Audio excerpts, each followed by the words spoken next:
ఇలా చివరికి ఇంద్రవెల్లిలో ఆదిలాబాద్ జిల్లాలో వస్తున్న కాసుకోండి బిడ్డలారా, మీకు గోరీ ఘట్టం మా వెడమ బొద్దు ఖానాపూర్ ఎమ్మెల్యే ఇందిరమ్మ ఇల్లు ఎక్కడున్నాడు?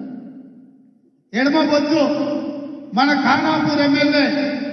ఇతను ఆనాడు ఇందిరమ్మ ఇల్లు ఇచ్చిన ఏకైక రూమ్ లో ఉండే ఒక ఆదివాసి బిడ్డ.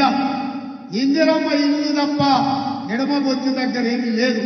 కానీ మీ అభిమానం, మల్లికార్జున ఖర్గే గారి ఆశీర్వాదం, కాంగ్రెస్ పార్టీ దీపం ఉంటే గుండెల నిండా గాలి పీల్చుకొని సోనియమ్మ బొమ్మను గుండెల్లో పెట్టుకొని పోతే అక్కడి బిడ్డలు ఆశీర్వదించారు.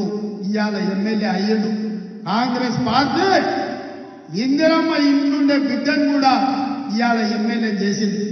నేను అడుగుతున్నా, సన్నాసి సోయిలేని కేసీఆర్ ఎవరినిరా నువ్వు రాజ్యసభ చేసింది? పార్థసారథి రెడ్డి కరోనా సమయంలో 1000 కోట్లు దోసుకున్నావు, రాజ్యసభ చేసినావు. రవిచంద్రాన్ని ఇంకొక ఆయన చేసినావు, గ్రానైట్ వ్యాపారం. దామోదర్ రావు అని ఇంకో రాజ్యసభ చేసినావు, తెలంగాణ రాష్ట్రాన్ని దోసుకున్నావు.